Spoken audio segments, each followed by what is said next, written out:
पूरी वीडियो को ध्यान से देखिए। तो पहला क्वेश्चन है कि कंप्यूटर साक्षरता दिवस जो है वो कब मनाया जाता है। तो सबसे पहले ये 2 दिसंबर को मनाया जाता है कंप्यूटर साक्षरता दिवस। नेक्स्ट है कि भारत में निर्मित जो प्रथम कंप्यूटर था वो कौन सा था। ठीक है, हालांकि जो विश्व का पहला कंप्यूटर बना था उसका नाम था अबेकस। अबेकस जो कि चार्ल्स बेबेज ने बनाया था और पहली बार ये चीन में इस्तेमाल किया गया था गणना करने के लिए।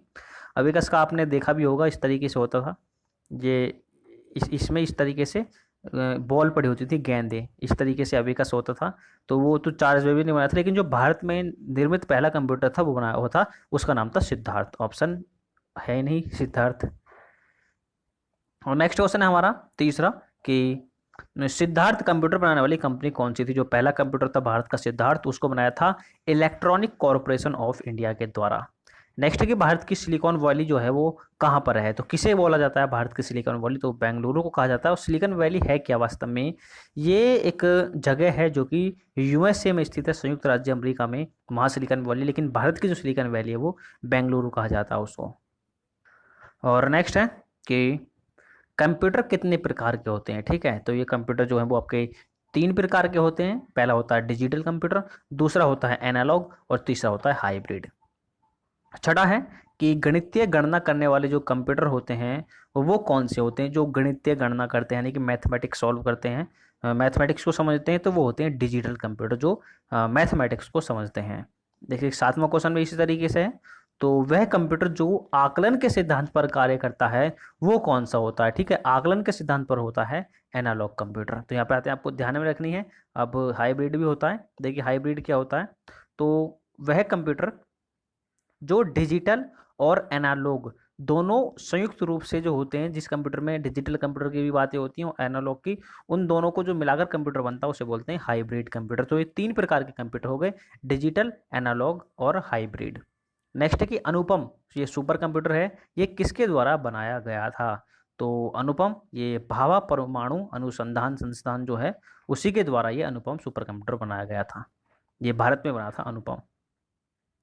और 10वां क्वेश्चन है कि सुपर कंप्यूटर की जो गति है उसे किस में मापते हैं। तो मेगा फ्लॉप में मापी जाती है सुपर कंप्यूटर की जो कार्य करने की गति होती है। और नेक्स्ट क्वेश्चन है हमारा कि माइक्रो प्रोसेसर जो है वो किस पीढ़ी के कंप्यूटर में होता था। माइक्रो प्रोसेसर, ये क्योंकि पीढ़ी पूछ रहा है क्योंकि अभी तक जो कंप्यूटर की 5 पीढ़ियां बनाई जा चुकी हैं और माइक्रो प्रोसेसर का प्रयोग होता था जो चौथी पीढ़ी के कंप्यूटर थे उसमें। और नेक्स्ट क्वेश्चन है हमारा कि जो विश्व का पहला सुपर कंप्यूटर कौन सा था। जो पहली बार सुपर कंप्यूटर बनाया गया था विश्व में, उसका नाम था Cray-K1S। ठीक है, Cray-K1S इसका नाम था, यूएसए के द्वारा, जो संयुक्त राज्य अमेरिका है, इसने इसका निर्माण किया था। और नेक्स्ट क्वेश्चन है हमारा कि शतरंज के चैंपियन गैरी कास्पारोव को हराने वाला सुपर कंप्यूटर कौन सा था। जिसने शतरंज के महान खिलाड़ी थे ये गैरी कास्पारोव, इसको हराया था शतरंज में। ठीक है, तो डीप ब्लू नाम का ये कंप्यूटर है, सुपर कंप्यूटर। ये शतरंज में क्योंकि ये अब शतरंज की चाल बहुत टॉप चल सकता कोई भी सुपर कंप्यूटर हो वो। आप तो क्या सुपर कंप्यूटर के, आप तो कोई भी मोबाइल फ़ोन भी जो होते हैं इसमें भी शतरंज के आप ऐसे गेम देख लेंगे कि 1 सेकंड में आपको मात दे सकते हैं शतरंज में। तो लेकिन जो पहला सुपर कंप्यूटर था जिसने गैरी कास्पारोव जो विश्व चैंपियनशिप रह चुके, मतलब विश्व चैंपियन रह चुके हैं शतरंज में, इनको हराया था डीप ब्लू ने। डीप ब्लू सुपर कंप्यूटर का नाम है। नेक्स्ट है कि विश्व का पहला इलेक्ट्रॉनिक डिजिटल कंप्यूटर कौन सा था। तो पहला इलेक्ट्रॉनिक डिजिटल कंप्यूटर जो था उसका नाम था ENIAC। और नेक्स्ट है कि इंटरनेट पर उपलब्ध होने वाला भारत का पहला समाचार पत्र कौन सा था जो इंटरनेट पे उपलब्ध हुआ। तो वह द हिंदू। इसका जो प्रकाशन होता है चेन्नई में होता है और ये इंग्लिश में प्रकाशित होता है। नेक्स्ट की कंप्यूटर में जो असुविधा होती है उसको क्या बोलते हैं। असुविधा नहीं, सॉरी, अशुद्धि, ये थोड़ा टाइपिंग में मिस्टेक हो गई है, अशुद्धि। तो अशुद्धि को बोलते हैं बग। मोस्ट इंपॉर्टेंट क्वेश्चन कहूँगा मैं इसे, क्योंकि ये क्वेश्चन कई बार एग्जाम में आया हुआ है कि जो कंप्यूटर में अशुद्धि को क्या बोलते हैं। तो बोलते हैं बग, यानी एरर जो होती है, ERRO एरर लिखा हो जाता है ना, उसे बोलते हैं बग। नेक्स्ट है कि उच्च स्तरीय भाषाओं को विकसित करने का जो श्रेय है, जो हाई लेवल लैंग्वेज हैं उनको विकसित करने का जो श्रेय है वो है IBM कंपनी को। ठीक है, IBM। और नेक्स्ट क्वेश्चन है हमारा कि जो जावा जावा भाषा के जो खोजकर्ता हैं वो कौन है? ठीक है, जावा भाषा क्या है? जावा जो इंटरनेट पे अधिकतर भाषा इस्तेमाल होती है वो जावा ही होती है। आपको जावा, अगर आप तो भाई नेट देखते तो इंग्लिश में कुछ भी पढ़ लेते हैं, लेकिन उनके पीछे जो है होती है जावा स्क्रिप्टिंग होती है। आप यदि उसको देखेंगे तो आप तो पहचान ही नहीं पाएंगे, जो इसके स्पेशलिस्ट होते हैं वो पहचान लेते हैं कि ये क्या लिखा हुआ है। मतलब JTKSP ऐसे लिखा होता है, आप समझ नहीं पाएंगे ये हो गया है, मतलब लिख क्या रहा है। तो ये माइक्रो सिस्टम के द्वारा ये विकसित की गई थी जावा। ठीक है, जावा लैंग्वेज जो है, जावा स्क्रिप्टिंग जो होती है। नेक्स्ट होता है कीबोर्ड में कितने बटन होते हैं? तो 101 बटन होते हैं कीबोर्ड में। और नेक्स्ट क्वेश्चन है हमारा कि हार्ड डिस्क की जो गति मापी जाती है वो किस में मापी जाती है? तो RPM में मापी जाती है हार्ड डिस्क की गति। और नेक्स्ट हमारा कि हिंदी कमांड समझने वाला जो पहला कंप्यूटर है वो कौन सा है? भाषा मतलब भारत में बनाया गया था, तो ये है प्रदेश, जो कि पहली जो हिंदी कमांड को समझ सकता था।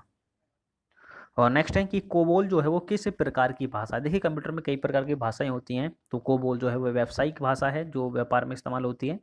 इसी तरीके से जो फोर्ट्रॉन है ये वैज्ञानिक भाषा है, वैज्ञानिक इस्तेमाल करते हैं। इस तरीके से एक होता है लोगो, लोगो भाषा भी है, ये बच्चों के द्वारा इस्तेमाल होती है चित्र बनाने में लोगो।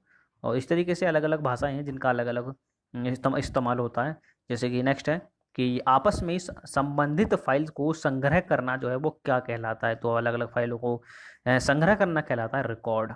नेक्स्ट है कि इनपुट का आउटपुट में रूपांतरण कौन करता है? जो इनपुट मतलब जो बाहर से लेते हैं, आउटपुट मतलब जो अंदर से लेते हैं, और इनका जो आपस में रूपांतरण करता है वो करता है CPU, मतलब सेंट्रल प्रोसेसिंग यूनिट, जिसे कंप्यूटर का दिमाग भी कहते हैं। नेक्स्ट है कि पैकमैन नामक कंप्यूटर किस कार्य के लिए बना था? तो पैकमैन जैसे कि नाम से पता चलता है तो ये खेल के लिए बना था। नेक्स्ट है कीबोर्ड में F कितने होते हैं? तो F मतलब जो होती है ना F की, F1, F2, F3, F4, F5, इस तरीके से 12 होती हैं, 12 की। ये एग्जाम में आया हुआ क्वेश्चन है। प्रिंटर कितने प्रकार के होते हैं? प्रिंटर 2 प्रकार के होते हैं, लेजर प्रिंटर और दूसरा होता है सिंपल प्रिंटर। 2 प्रकार के प्रिंटर होते हैं। और नेक्स्ट है कि पेस्ट करने के लिए कौन सी की का यूज़ करते हैं? ठीक है भाई, हमने कहीं से कोई भी टेक्स्ट है या कुछ भी चीज़ है कॉपी करी, कंट्रोल प्लस C दबा के हम कॉपी कर लेते हैं, और कहीं भी हमको पेस्ट करना है तो कंट्रोल+V दबा के हम उसे पेस्ट कर देते हैं। नेक्स्ट कि माउस में जो व्हील का कार्य क्या है? जो माउस होता है इस तरीके से, उसमें बीच में जो एक व्हील से लगा होता है ना घुमाने के लिए, तो स्क्रॉल करना, मतलब उसको स्क्रॉल करके आगे पीछे पहुंचाना, वो कार्य होता है माउस के जो व्हील का। और नेक्स्ट है कि रोम की जो फुल फॉर्म है वो क्या है? एक होती है रैम, एक होती है रोम। तो रोम की फुल फॉर्म होती है रीड ओनली मेमोरी, जबकि रैम की होती है रैंडम एक्सेसरीज मेमोरी। तो यहाँ पे दोनों ही आपको ध्यान रखनी है। नेक्स्ट कि कंप्यूटर पर काम करने के लिए किस सॉफ्टवेयर का यूज़ करते हैं? तो किस सॉफ्टवेयर का यूज़ करते हैं काम करने के लिए? तो होती हैं एप्लीकेशन। अब भैया एक एप्लीकेशन तो है नहीं, कितनी भी हो सकती हैं। ठीक है। और नेक्स्ट है कि इंटरनेट में प्रयुक्त भाषा है, तो मैंने आपको पहले भी बताया था इंटरनेट में जो भाषा इस्तेमाल होती है वो होती है जावा स्क्रिप्टिंग, तो जावा। नेक्स्ट है कि अंडू करने के लिए शॉर्ट की क्या है? देखिए सबसे पहले जान लीजिए अंडू क्या हुआ। यदि आप कंप्यूटर चलाते हैं तो आपको पता होगा कि अंडू क्या होता है। तो अंडू ये होता है कि कोई भी फाइल हमने कंप्यूटर में डिलीट करी तो हम उसे वापस ला सकते हैं अंडू करके। जैसे कि अभी डिलीट करी तो तुरंत बाद उसे वापस ला सकते हैं अंडू करके। ये मोबाइल में नहीं होता है, ये सिर्फ कंप्यूटर में होता है अंडू। रिसाइकिल भी अलग है, अंडू अलग। अंडू क्या होता है? तुरंत, जैसे कि तुमने पहली फाइल डिलीट करी उसके तुरंत बाद उसी को लाना, ये नहीं कि 2-3 मतलब 2-3 घंटे पहले की लियो, ये नहीं है। तो अंडू कंट्रोल+Z करके जो है वो अंडू किया जाता है, अंडू कंट्रोल+Z। और नेक्स्ट है 34वां कि अब तक जो है कंप्यूटर की कितनी पीढ़ियाँ विकसित हो चुकी हैं? तो मैंने आपको बताया था कि अभी तक 5 पीढ़ियाँ जो है कंप्यूटर की विकसित हो चुकी हैं। और नेक्स्ट क्वेश्चन है हमारा, मैंने आपको पहले ही बताया था कि जो विश्व का पहला कंप्यूटर था वो कौन सा था? तो पहला कंप्यूटर था विश्व का अबिकस, इस तरीके से जो बना होता था, ये इस तरीके से। ये चार्ल्स बेबेज के द्वारा बनाया गया था, इसलिए चार्ल्स बेबेज को कंप्यूटर का जनक भी कहते हैं। नेक्स्ट है कि जो बीजगणित कार्य करने के लिए भाषा कौन सी यूज़ होती है? मैंने बताया था ना कि अलग अलग कार्य करने के लिए अलग अलग भाषा का प्रयोग होता है। तो बीजगणित जो होते हैं जैसे कि A² + B², इस तरह की जो गणनाएं होती हैं वो अलगोल नाम भाषा है उसका इस्तेमाल होता है। नेक्स्ट है कि लॉग संख्याओं से संबंधित कार्य करने के लिए किस भाषा का प्रयोग होता है? लॉग होते हैं ना, लॉगरिदम जो होती है, सवाल होते हैं ये, तो कोमाल भाषा का इस्तेमाल होता है इसमें। नेक्स्ट है कि इंटरनेट पर प्रकाशित होने वाली जो पहली पत्रिका थी वो कौन सी थी, जो इंटरनेट पर प्रकाशित हुई, तो उसका नाम था इंडिया टुडे। या भारत की बात चल रही है कि भारत की पहली पत्रिका जो इंटरनेट पर प्रकाशित हुई थी तो वो थी इंडिया टुडे। ठीक है, एक क्वेश्चन पूछूंगा मैं आपसे, उसका जवाब देना है आपको मुझे। तो ये 40 क्वेश्चन कर लीजिए पहले। तो नेक्स्ट है कि दुनिया भर के जो कंप्यूटर को आपस में जोड़ने वाला जो नेटवर्क है उसे क्या कहते हैं, तो उसे बोलते हैं मल्टीटास्किंग, जो सारे कंप्यूटर को आपस में जोड़ता है दुनिया के। नेक्स्ट है कि ईमेल के जन्मदाता कौन है, तो ईमेल के जन्मदाता हैं रे टॉमलिंसन। एक होता है ईमेल, एक होता है हॉटमेल। तो हॉटमेल के जन्मदाता हैं सबीर भाटिया और ईमेल के हैं रे टॉमलिंसन। ठीक है, तो अब आपका क्वेश्चन ये है कि जो भारत में इंटरनेट की शुरुआत हुई थी वो किस सन में हुई थी, तो मैं आपको ऑप्शन देता हूँ 1953। ठीक है, देखिए फिर से साफ साफ देता हूँ, 1953, 1965, 1995 या 2001। तो भारत में इंटरनेट की शुरुआत कब हुई इन चारों में से, जो भी आपको सही लगता है मुझे कमेंट में लिखकर बता दीजिए। ये 95 है, सॉरी मैंने 1995 लिखना था। ठीक है, तो कमेंट में लिखकर बता दीजिए। तो इस वीडियो में इतना ही था, और यदि ये आपको वीडियो अच्छी लगी हो तो वीडियो को लाइक जरूर करें। कुछ भी कहना चाहते हैं तो कमेंट में लिखकर बताएं, और अभी तक चैनल को सब्सक्राइब नहीं किया तो रेड बटन को दबा के सब्सक्राइब जरूर करें। तो वीडियो में इतना ही था, देखने के लिए धन्यवाद।